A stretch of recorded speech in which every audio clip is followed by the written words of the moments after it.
juga itu bebas mau menanyakan apa, mau materi mau sesuai sama materi hari ini ataupun di luar materi juga bisa gitu.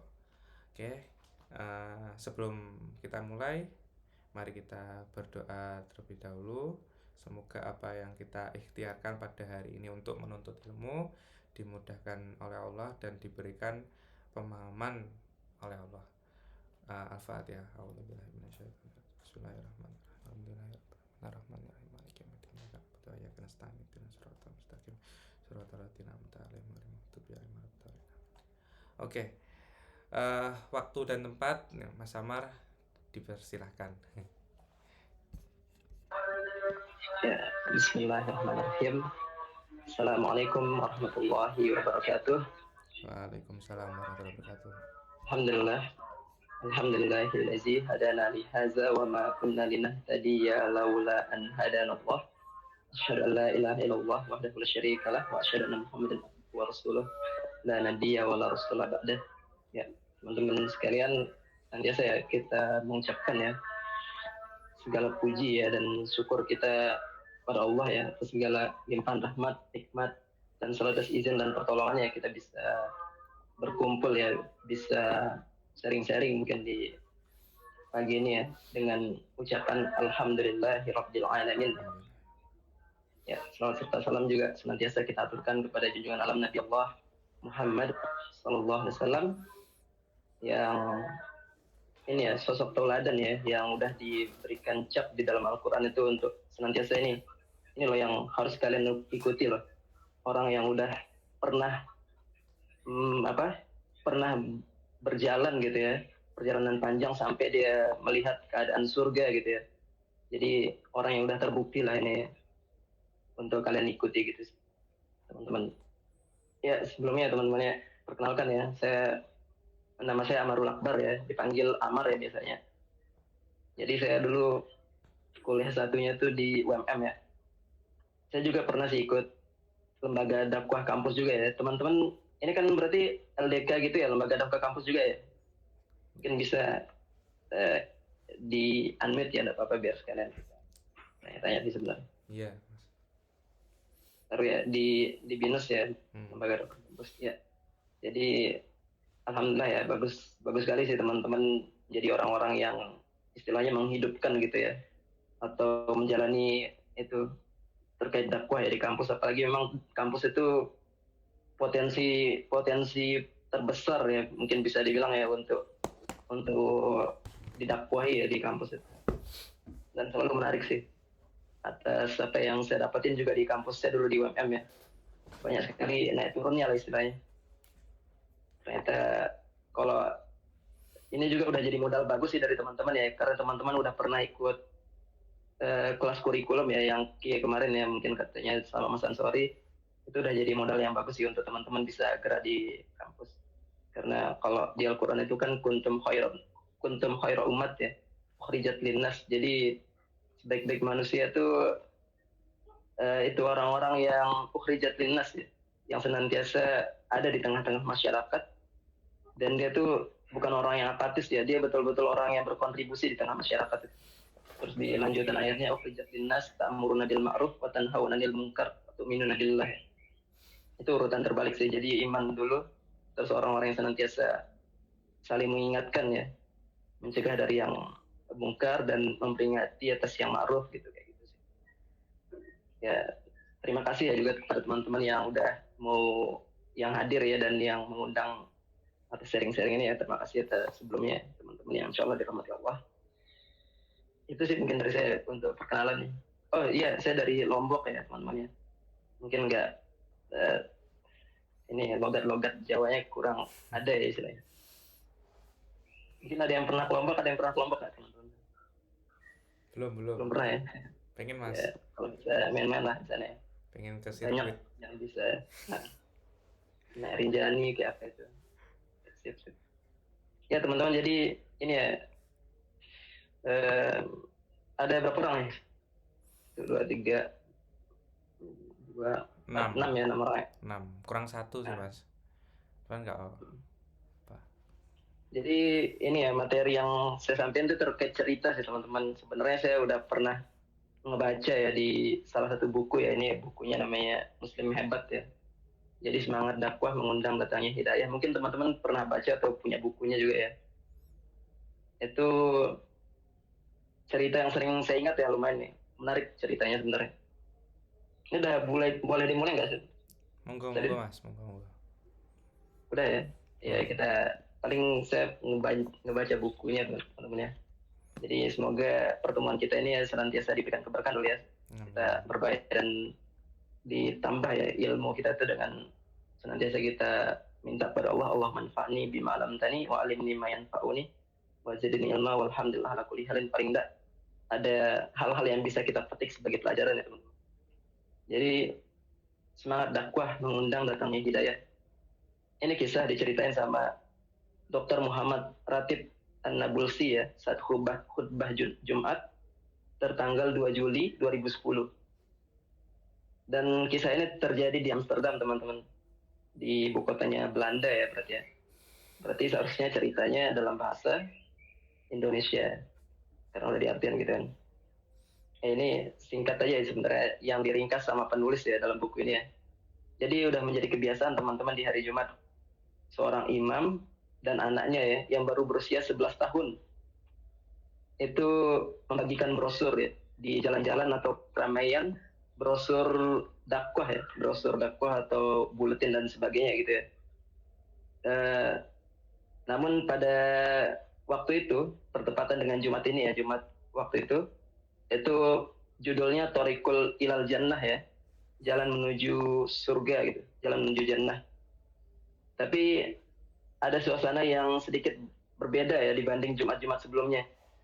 Jadi kali itu eh, suasananya sangat dingin ya, cuacanya dingin terus ada rintik air hujan ya atau gerimis lah bisa dibilang, yang membuat orang-orang benar-benar malas keluar rumah. Terus si anak telah siap memakai pakaian tebal dan jas hujan ya untuk mencegah dinginnya udara lalu berkata kepada sang ayah, saya sudah siap ayah. Terus kata sang ayah, siap untuk apa nak? Ayah, bukankah ini waktunya kita menyebarkan brosur jalan menuju jannah? Kata ayah, udara di luar sangat dingin, apalagi gerimis. Terus anaknya nyaut lagi ya, tapi ayah, meski udara sangat dingin, tetap saja ada orang yang berjalan menuju neraka. Ayahnya nyaut lagi ya, saya tidak tahan dengan suasana dingin di luar. Lalu anaknya berkata, ayah, jika diizinkan, saya ingin menyebarkan brosur ini sendirian. Sang ayah diam sejenak, lalu berkata, baiklah, pergilah dengan membawa beberapa brosur yang ada. Anak itu pun keluar ke jalanan kota untuk membagi brosur kepada orang-orang yang dijumpainya, juga dari pintu ke pintu. 2 jam berjalan dan brosurnya hanya tersisa tinggal sedikit nih teman-teman. Jalanan sepi dan ia tidak menjumpai orang lain lagi ya yang lalu lalang di jalanan. Ia pun mendatangi sebuah rumah nih untuk membagikan brosur itu. Ia pencet tombol bel rumahnya, gimana bunyinya, tinut ya biasanya. Itu namun tak ada yang jawaban, tidak ada jawaban. Ia pencet lagi, tit, nggak ada jawaban. Hampir saja ia pergi ya. Dia merasa ingin pergi lah.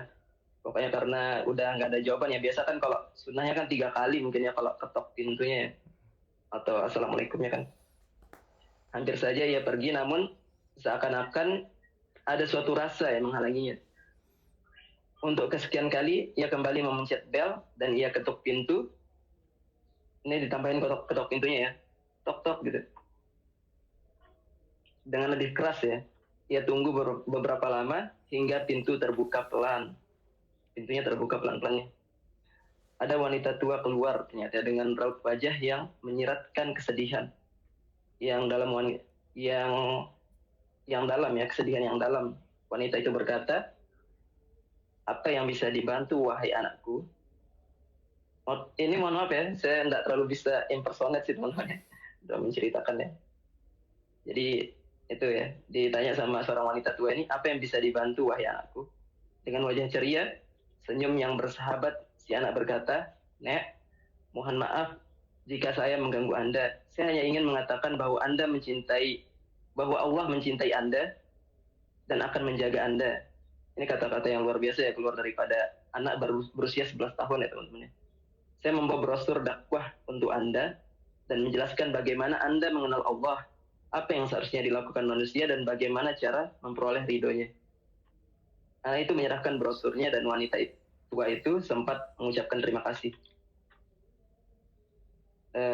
Selang waktu kemudian ya teman-teman, sepekan kemudian, usai sholat Jumat, seperti biasa, imam masjid berdiri dan menyampaikan sedikit tausiah ya. Lalu berkata, adakah di antara hadirin yang ingin bertanya atau ingin mengutarakan sesuatu? Tiba-tiba di barisan belakang nih, terdengar seorang wanita tua berkata, tak ada di sini hadirin ini yang mengenaliku, dan baru kali ini saya datang ke tempat ini. Sebelum Jumat yang lalu, saya belum menjadi seorang muslimah dan tidak berpikir untuk menjadi seperti ini sebelumnya. Sekitar sebulan lalu, suami saya meninggal, padahal ia satu-satunya orang yang saya miliki di dunia ini. Hari Jumat yang lalu, saat udara sangat dingin dan diiringi gerimis, saya kalap. Karena tak tersisa lagi harapan saya untuk hidup, maka saya mengambil tali dan kursi, lalu saya membawanya ke kamar atas di rumah saya. Saya ikat satu ujung tali ya di kayu atap. Saya berdiri di kursi, lalu saya kalungkan ujung tali yang satunya ke leher. Saya memutuskan untuk bunuh diri. Tapi tiba-tiba saya mendengar suara bel rumah di lantai bawah. Saya menunggu sesaat dan tidak menjawab. Paling sebentar lagi pergi batin saya. Tapi ternyata bel berdering lagi dan saya perhatikan ketukan pintu semakin keras terdengar. Lalu saya lepas tali yang melingkar di leher dan saya turun untuk sekedar melihat siapa yang mengetuk pintu. Saat saya buka ya pintu, saya lihat seorang bocah berwajah ceria dengan senyuman laksana malaikat. Dan saya belum pernah melihat anak seperti itu. Ia mengucapkan kata-kata yang sangat menyentuh sanubari saya. Saya hanya ingin mengatakan, ini kata anak tadi ya, saya hanya ingin mengatakan bahwa Allah mencintai Anda dan akan menjaga Anda. Kemudian anak itu menyodorkan brosur kepada saya yang berjudul Jalan Menuju Jannah, Jalan Menuju Surga ya. Saya pun segera menutup pintu dan mulai membaca isi brosur. Setelah membacanya, saya naik ke lantai atas, melepaskan ikatan tali di atap dan menyingkirkan kursi, dan saya telah mantap untuk tidak memerlukan itu lagi selamanya. Anda tahu, sekarang ini saya benar-benar merasa sangat bahagia karena bisa mengenal Allah yang esa. Tiada ilah yang hak selain Dia, la ilaha illallah. Dan karena alamat markas dakwah tertera di brosur itu, maka saya datang ke sini sendirian untuk mengucapkan pujian kepada Allah, kemudian berterima kasih kepada kalian. Khususnya malaikat kecil yang telah mendatangi saya pada saat yang tepat ya, pada saat yang sangat tepat. Mudah-mudahan itu menjadi sebab selamat saya dari kesengsaraan menuju kebahagiaan jannah atau surga yang abadi. Suasananya berubah ya teman-teman. Mengalirlah air mata dari para jamaah yang hadir di masjid dan bergumurlah takbir Allahu Akbar. Sementara sang imam turun dari mimbarnya menuju saf paling depan, tempat di mana putranya yang tak lain adalah malaikat kecil itu duduk. Sang ayah mendekap dan mencium anaknya diiringi tangisan haru. Allahu Akbar. Itu sedikit ceritanya teman-teman ya. Dulu saya ngebaca ini pertama kali itu terharu ya. Bahkan mungkin nangis ya rasanya. Karena ini luar biasa sih. Jadi teman-teman, kalau kesimpulan daripada buku ini teman-teman, dia mengatakan, lihatlah bagaimana antusias anak kecil itu tatkala berdakwah, hingga dia mengatakan, tapi ayah, meski udara sangat dingin, tetap saja ada orang yang berjalan menuju neraka. Ia tak bisa membiarkan manusia berjalan menuju neraka. Ia ingin kiranya bisa mencegah mereka lalu membimbingnya menuju jalan ke jannah. Lihat pula bagaimana ia berdakwah menunjukkan wajah ceria dan memberikan kabar gembira, Saya hanya ingin mengatakan bahwa Allah mencintai Anda dan akan menjaga Anda. Siapa yang tidak terenyuh hati mendengarkan kata-katanya? Berdakwah dengan apa yang ia mampu juga patut dijadikan teladan. Bisa jadi tanpa kita sadari cara dakwah sederhana yang kita lakukan ternyata berdampak luar biasa. Menjadi sebab datangnya hidayah bagi seorang, padahal kata Rasulullah ya, orang yang mendapat hidayah ya, satu orang yang mendapat hidayah dengan sebab dakwah kita atau wasilah dari kita ya, lebih baik bagi kita daripada mendapatkan hadiah onta merah. Jadi onta merah tuh kalau di zaman Rasulullah tuh harganya 200 dinar ya. Satu dinar tuh 4 gram emas ya. Jadi kalau 4 gram 1 gram emas itu dinilai sejuta lah ya. Itu tinggal dihitung aja deh. 4 juta kali 200 ya. Itu teman-teman saking luar biasanya ya. Jadi itu kesimpulan dari bukunya. Sedangkan kesimpulan dari saya sendiri teman-teman, ini yang baru-baru saya dapetin ya. Apalagi terkait apa-apa pengalaman yang udah saya dapetin lah istilahnya. Kesimpulan yang sekian kali saya ngebaca peristiwa ini ya, cerita ini tentang semangat dakwah mengundang datangnya hidayah. Ini bukan sekedar anak itu apa tadi kata dalam bukunya ya,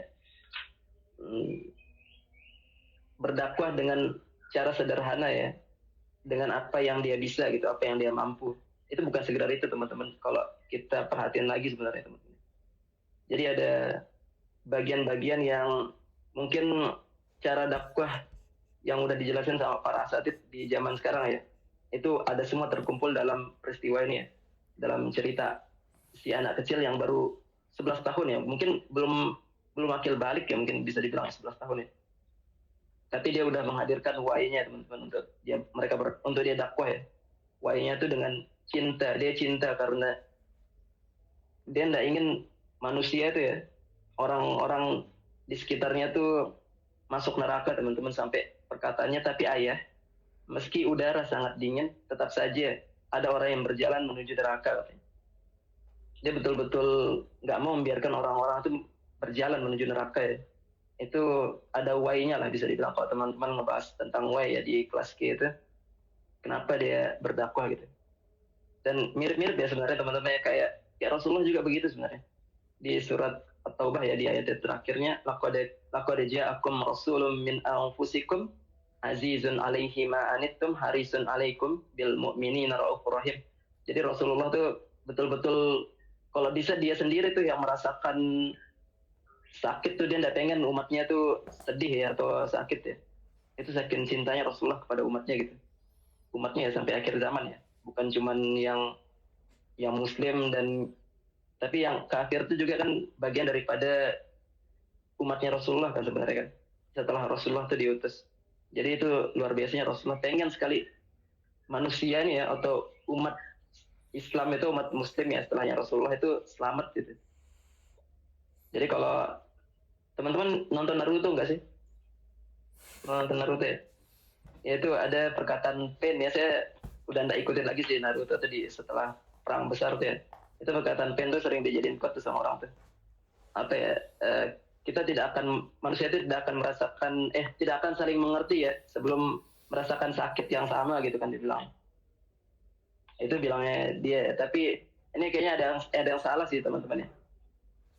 Atau mungkin ya benar juga sih, sebenarnya benar juga. Tapi itu kalau orang-orang yang pengen diempati lah mungkin ya, pengen orang tuh pada empati ke dia tuh, dia pengen kasih tahu nih, saya sesakit ini loh, kalau kamu mau ngerti ceritanya. Tapi beda sama Islam itu sendiri ya teman-teman ya, sama bahkan Rasulullah sendiri yang contohin. Rasulullah tuh sakitnya tuh bukan karena apa-apa ya, tapi karena memang kecintaannya gitu untuk menjaga umatnya gitu ya. Itu Rasulullah tuh di surat At-Taubah tadi tuh ya, yang digambarin sama Allah. Ini loh ada laqad ja'akum rasulun min anfusikum gitu.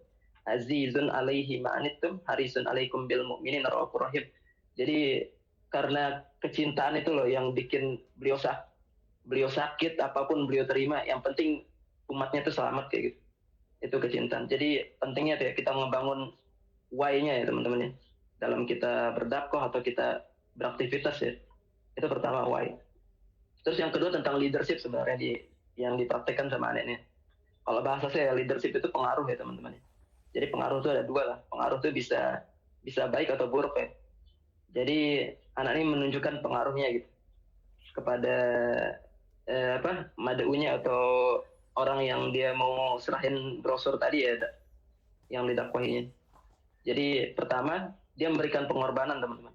Dia kasih pengorbanan berupa dia dia berani loh keluar hujan-hujan ya, atau dalam kondisi dingin gitu.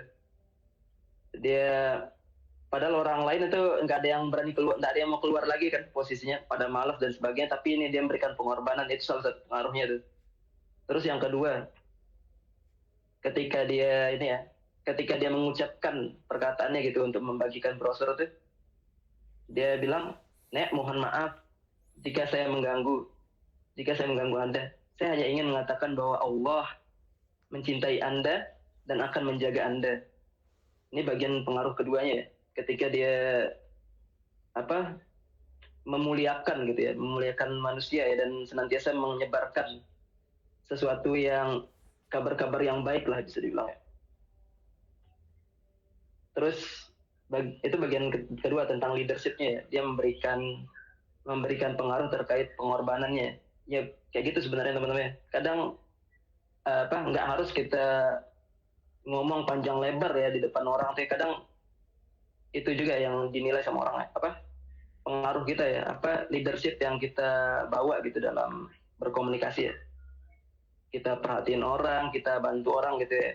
Bahkan kita yang berkorban gitu dalam dakwah itu kayak misal kalau jadi pengisi ya atau apa gitu ya. Teman-teman itu yang nanti malah lebih banyak gitu ya ngebantunya di kegiatan itu, ngurusin kursinya sendiri terus apanya sendiri ya. Intinya kayak gitu ya, ada pengorbanan yang nanti orang tuh ngelihat gitu, oh ini serius sekali orang di dalam dakwah gitu. Itu yang akhirnya menghadirkan pengaruh untuk orang lain gitu. Itu penting sih. Jadi adanya ini sikap gitu teman-teman, yang menunjukkan seorang muslim itu kayak gimana sih. Dan itu yang terjadi pada banyak sekali kisah di zaman ini ya, kejayaan Islam ya. Islam itu kenapa tidak nggak ada ini ya, nggak ada paksaan untuk memeluk Islam ya. Nggak ada paksaan memeluk Islam itu karena ketika Islam itu diterapin ya dalam level individu sampai nanti level negara mungkin ya, itu orang bakal ngelihat cuma dari sisi keadilannya aja teman-teman. Itu yang bikin orang-orang tuh langsung masuk Islam itu tanpa banyak debat lagi ya istilahnya. No debat lah istilahnya, langsung dia memilih sendiri jalan Islam. Karena ketika Islam itu diterapin dari level pribadi, individu sampai negara tuh, itu menunjukkan luar biasaan Islam ya, istilahnya sesuatu yang tidak dimiliki sama yang lainnya gitu. Banyak sekali cerita-cerita kayak gitu ya, bahkan cerita ulama gitu yang saking sabarnya itu, Hasan al-Basri ya, yang saking sabarnya misal seorang Yahudi kalau nggak salah atau Nasrani yang tetangganya gitu ya, yang rumahnya di atas terus rumahnya Hasan al-Basri itu di bawah ya, yang bocor ininya kamar mandinya gitu ya, menetes di rumahnya Hasan al-Basri sampai puluhan tahun ya, 20-an tahun kalau nggak salah, yang akhirnya ketika beliau sakit dijenguk lah. Hasan al-Basri ini nggak pernah kasih tahu kalau, atau nggak pernah negur gitu ya, sampai akhirnya seorang Nasrani itu sendiri yang sadar gitu, sampai dia masuk Islam ya, saking luar biasanya akhlak seorang muslim tuh. Itu terkait leadershipnya. Dan yang ketiga tuh terkait serial happiness-nya, tentang dia memberikan kebahagiaannya lewat brosur itu ya, bisa dibilang saya membawa brosur dakwah untuk Anda yang menjelaskan bagaimana Anda mengenal Allah, apa yang seharusnya dilakukan manusia, dan bagaimana cara memperoleh ridhonya. Itu dia cuman kasih tulisan orang lah istilahnya, bukan dia yang ngomong panjang lebar gitu untuk menjelaskan bagaimana thoriqul ilal jannah atau bagaimana mengenal Allah ya. Itu dia share kebahagiaannya. Jadi share kebahagiaan tuh sesimpel inilah kalau teman-teman sering disebut ya sama guru-guru kita ya. Kalau kalau misal makanan itu aja kita bisa share ya ke orang lain ya, makanan yang enak sekali mungkin kita bagian rekomendasiin orang untuk makan ke situ, tapi kenapa sesuatu yang merubah hidup kita itu tidak pernah kita bagikan ke orang lain kayak gitu sih. Itu sih mungkin dari saya. Mungkin lebihnya mungkin bisa didiskusin ya. Saya kembalikan ke Mas Adin ya. Wallahu a'lam bishawab. Alhamdulillahirrahmanirrahim. Memotivasi sekali mas untuk ceritanya. Tadi bukunya apa mas? Pengen beli aku. Muslim hebat. Muslim hebat. Boleh minta linknya nggak nanti? Oh ya nanti saya. Oke, siap. Tadi sama share PDF-nya ke aku juga ya? Iya itu hasil ini sih, saya pernah buat postingan aja sih dulu. Oh, oke. Nanti aku izin share ke teman-teman boleh ya? Ya dapat. Oke. Teman-teman ada yang mau ditanyakan nggak untuk yang lain? Di luar materi boleh nggak mas? Boleh. Boleh. Terkait apa gitu? Terkait apa bebas lah. Ayo, monggo. Falah, apa Falah? Falah, apa sih? Raffi sih biasanya yang paling si paling kritis. Atau Kansa, Rahma. Gimana guys? Nah, monggo Mau Vi. nanya mas, Waalaikumsalam. kan saya dulu pernah dengar kalau misalnya ada nggak tahu hadis nggak tahu apa gitu, kalau misalnya kita menasihati tapi kita nggak melakukannya, itu nanti kayak kita bakal mencakar muka kita, pas di akhirat mencakar muka kita dan sebagainya lah ya istilahnya. Nah sedangkan kita sendiri kan dituntut buat berdakwah ya, itu kan yang mengingatkan kepada kebaikan ya. Jadi kayak tapi kita juga manusia gitu kan. Jadi pertanyaannya itu sampai batas mana kesalahan kita itu bisa ditolerir sedangkan kita harus berdakwah gitu. Gitu sih jelas. Ini langsung jawab ya? Monggo. Langsung jawab aja. Ya di surat As-Saff juga gitu sebenarnya teman-teman ya. Subhanallahi ma fis samawati wa ma fil ard wa huwal azizul hakim ya. Ya ayyuhallazina amanu lima taquluna ma la taf'alun kabura maqtan indallahi an taqulu ma la taf'alun. Itu ayat 23 ya. Ayat 2 sama 3 gitu maksud. Jadi dikatain wahai orang yang beriman ya, janganlah kenapa kalian mengatakan sesuatu tapi kalian tidak mengerjakannya gitu. Amat besar kebencian Allah jika kalian mengatakan sesuatu tapi tidak mengerjakan. Itu juga bagian daripada teguran sebenarnya. Tapi itu juga bukan hal yang ini ya, istilahnya buat menakut-nakutin teman-teman akhirnya nggak dakwah gitu ya. Dakwah ini kewajiban teman-teman. Bahkan kalau kata seorang ulama itu bilangnya, kalau orang itu nunggu dia sempurna dulu itu pasti nggak mungkin ada yang membagikan kebaikan itu ya dakwah. Karena yang maksum itu cuma Rasulullah posisinya. Nggak mungkin apa gitu. Nah itu kalau menurut saya terkait yang tadi Mas tanyain, kalau bisa ya sesuatu yang apa tadi ya yang kita ucapin itu ya, kan dakwah ini sebenarnya jalan terbaik untuk kita memperbaiki diri sebenarnya teman-teman. Itu kalau kita mau rujuk sama yang tadi ya terkait dalil tadi sama yang mungkin hadis yang pernah Mas dengar tadi itu. Ya akhirnya tuh kita selalu komitmen kan, setiap khutbah Jumat kan kita dengar kan imamnya selalu nasihatnya kepada siapa dulu kan, usi nafsi bitaqwallah katanya, usikum wa nafsi bitaqwallah. Saya nasihatkan ini kepada diri saya dulu, baru kalian nih kalau kalian bisa ambil pelajaran gitu. Artinya memang kita nyampein sesuatu tuh kita berharap dari diri kita dulu kan yang berubah. Kan di kelas K kan juga mungkin ada ini kan kemarin teman-teman time kapsul gitu kan, mungkin ada nggak? Belum ada kalau teman-teman yang ini mas, belum ada. Di K-nya yang ini, yang kedua, kalau pengurus kemarin belum ada time kapsul. Ada ya? Benar? Gimana? Kalau ini kan pengurus kemarin itu kebetulan sama Mas Ansor itu untuk time kapsul itu di skip gitu. Cuman kalau untuk yang angkatan baru buat yang para aktivis itu mereka pakai time kapsul gitu. Oh iya. Itu kan ada sebenarnya pertanyaan pertama teman-teman yang ngejebak sebenarnya. Siapa orang yang paling kamu berharap dia berubah gitu kan? Orang-orang tuh pasti dia jawab orang lain gitu, banyak kan kakak saya, adik saya dan sebagainya. Tapi ketika dibahas di pertemuan hijrah itu, sesi hijrah itu, ternyata yang paling penting untuk berubah ya diri kita sendiri kan tuh. Itu sih, itu pertama ya. Jadi kalau kita bisa ini simpulan ya, kita saring istilahnya. Kalau bisa tuh kita jangan ini ya, jangan menzolimi orang lah bisa dibilang ya. Jangan melakukan sesuatu yang mungkin kita futur itu ketika di depan orang. Mungkin kalau di depan teman-teman ini ya, teman-teman yang udah sering berdakwah itu boleh lah, tapi itu untuk kita saling menguatkan kembali ya. Jadi kalau katanya Mas Ansori juga pernah dulu dia bilang ya, itu dia dapat juga kajian dari Sifron sih kalau nggak salah. Jadi level sahabat itu kan ada 5 ya. Yang paling tinggi itu Khalil pokoknya. Khalil itu kan kayak udah saling saling cinta lah istilahnya. Dia nggak mau sahabatnya nih terjerumus gitu ya. Itu dia saling mengingatkannya kayak gitu. Bahkan di surat surat apa Al-Asr, wal asr innal insana lafi khusr illal ladzina amanu wa amilus shalihat wa tawassaw bil haqq wa tawassaw bis sabr. Ini kan salah satu sunnah dulu para sahabat itu sering mengucapkan ya ketika dia bertemu ya, atau nanti ketika apa berpisah gitu. Itu kan ada kata tawasaw ya teman-teman. Tawasaw itu kan dari kata wasiat ya.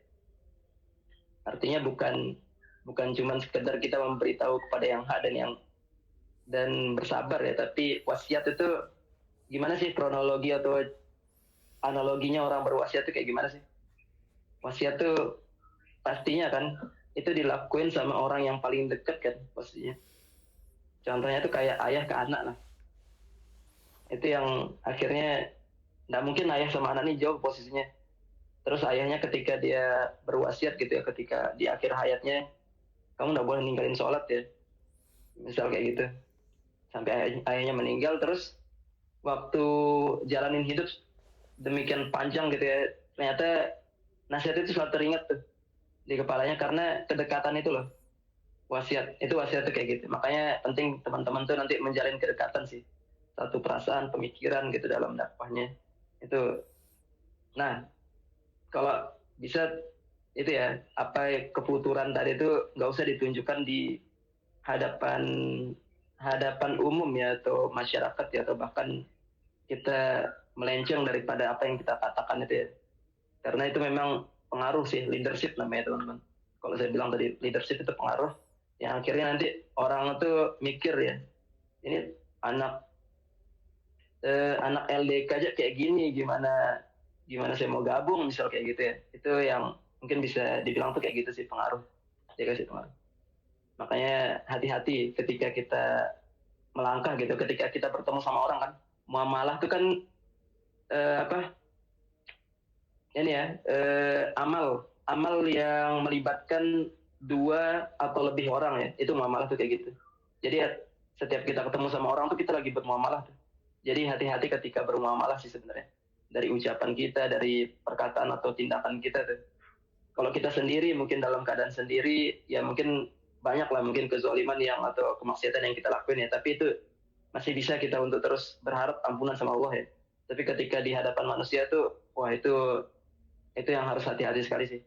Karena pengaruh lah bisa dibilang, pengaruh tadi leadershipnya. Kita menunjukkan leadership kita mungkin sebagai orang yang terkenal suka ikut kajian begini, tapi kok begini sih kayak gitu. Itu pengaruh tuh kayak gitu. Kadang nggak kelihatan ya, tapi nanti itu bakal terus ini jadi pandangan orang tuh kepada kita tuh kayak gitu. Itu sih. Jadi hati-hati waktu bermuamalahnya. Kalau dalam keadaan sendiri ya teruslah minta maaf sama Allah, kita semuanya nggak ada yang lupa dari kesalahan sih. Wallah. Itu sih. Gimana Mas Raffi? Udah terjawab? Atau ada yang didiskusikan lagi? Atau teman-teman yang lain ada pertanyaan? Aman? Ada yang lain? Kita insya Allah sampai jam 6 lebih sedikit lah ya, 10 menit atau 5 menit lagi. Tuh. Atau sambil nunggu satu pertanyaan lagi mungkin ya, kita sepakatin dulu aja teman-teman, kita mau agenda forum ini tuh setiap hari Minggu itu setiap hari Minggu pagi atau yang lain. Setiap Minggu pagi ya. Ini mau mau berapa kali seminggu? 1 kali seminggu atau 2 minggu sekali? Monggo.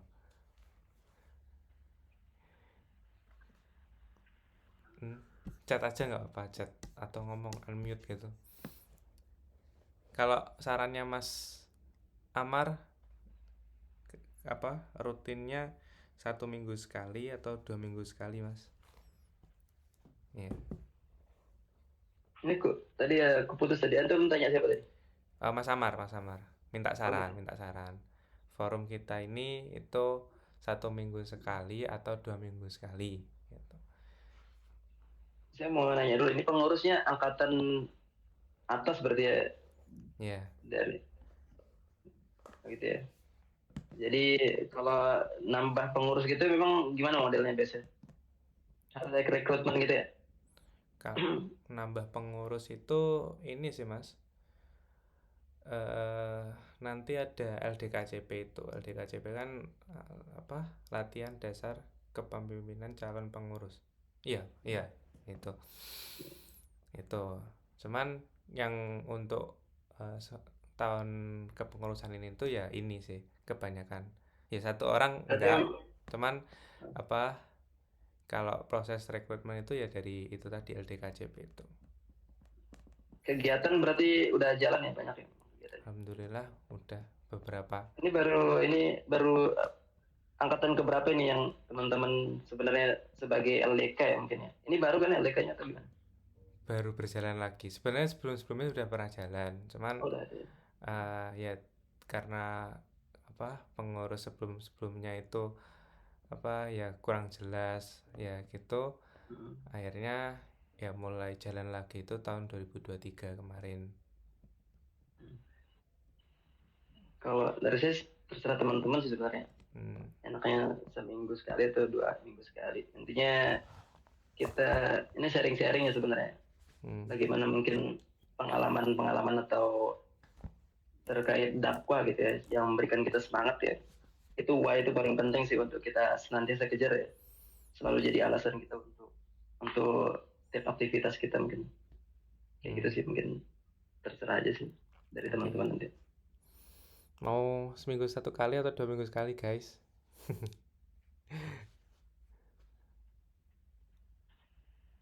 Mbak, mas. Ayo. Ngomong.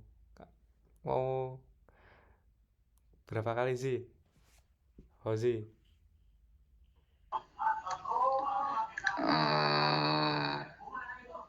2 kali 1 kali 2 minggu gimana? 2 minggu sekali? 2 minggu sekali atau 1 minggu sekali?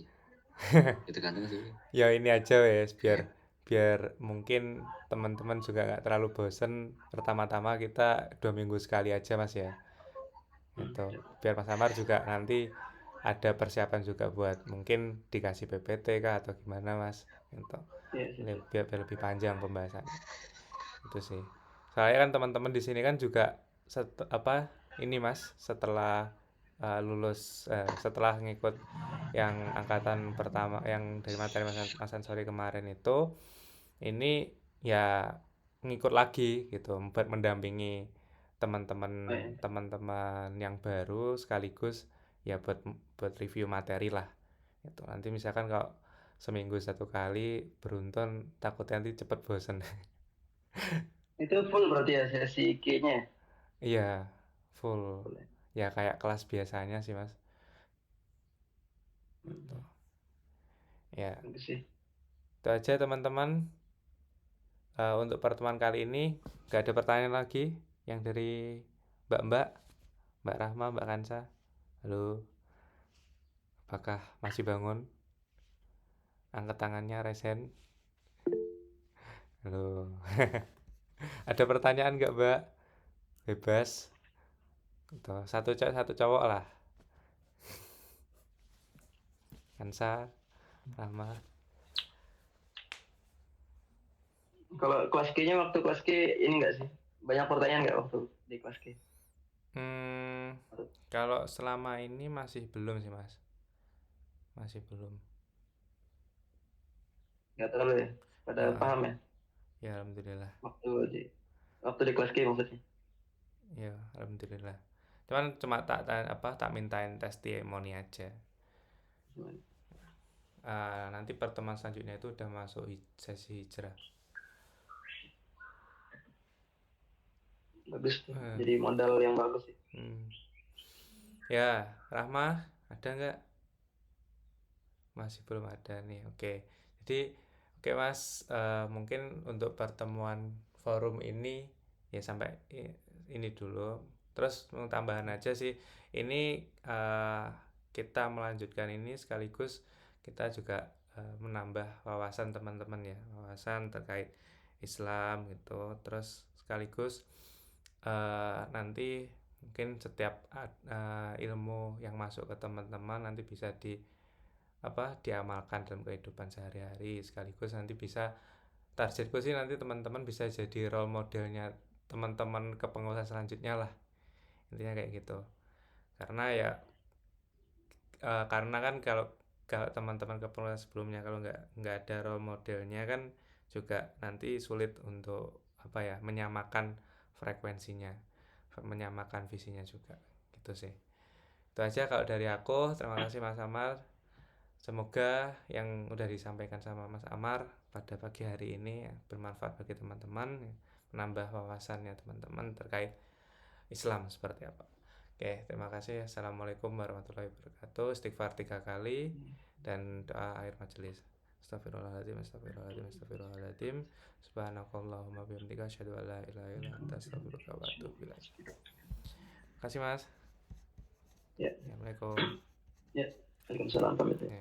Jangan lupa rapat ya guys habis ini. Mau rapat sekarang atau rapat nanti? Kabur. Kita istirahat dulu ya sampai jam 7. Aku tak sekarang aja. Ngawur. Lanjut aja. Ya wes. Ayo let's go. Astagfirullah. Ya. Falah, minta maaf ya Falah ya. Minta tolong keluar dulu. Sekarang jangan nanti. Iya. Ini ya wes. Musyadat sama Farel. Musyadat sama Farel minta tolong diundang sama Citra sih. Ya. Aduh. Undang wi. Sabar. Ya. Telepon langsung, gak usah di chat. Kenapa gak nanti jam 7? Ya wes lah, gak apa-apa ya. Aku tak sekalian nanti persiapan. Ya wes lah. Tak persiapan sih ya. Kayak ngomongan gue tadi kita. Besok lah tuh Fauzi. Fauzi apa? Coba. Kita telepon Musyadat.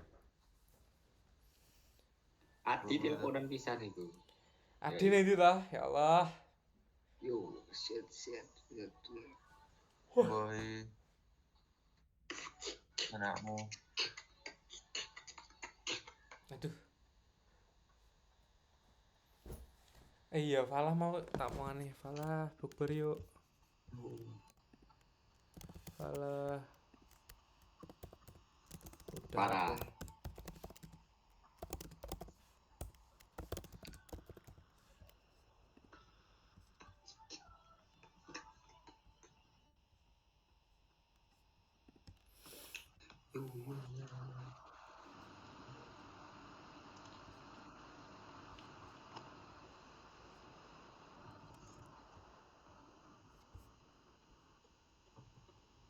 Bom. Astagfirullah. Buat buka bersama.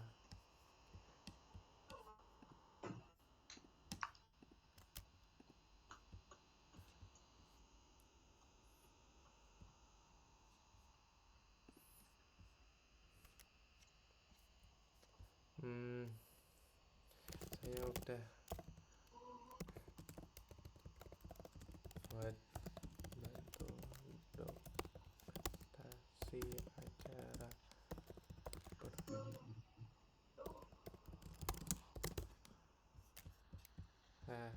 mendadak banget.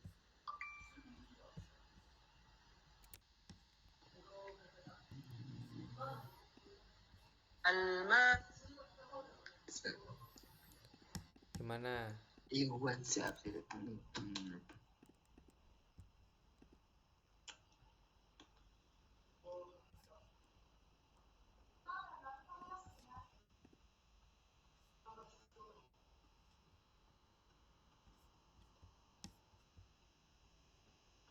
Pi, tugasmu Degi PPT betul ya apa, Pi? Podo kandani podo koyo kowe. Live coding cuy. Astagfirullah. Re, Wae kurang gabut apa meneh. Ya Allah paringi duit sing akeh. amin. Iku proses kudu enak apa sih main guna aku lali aku ambek strake iku. Bebas sih intine multimodul ae. Nek pas ning kelasku dicontoh kene iki. Kayak misalnya di sana terus kon duwe fried chicken, duwe ombenane. No. Wah, kompleks berarti kalau aprek berarti. Yo, apa ya podo ae lah, podo kayak multimod. Intine multimod ae sih. Ono tutorialnya ning YouTube. Multi mod golang ya berarti ya. Heeh, multimodul. Golek keywordnya multimodul in Golang. Wis. Aku wis mulai coy. Tapi kudu direkam, males buang nanti. Weh,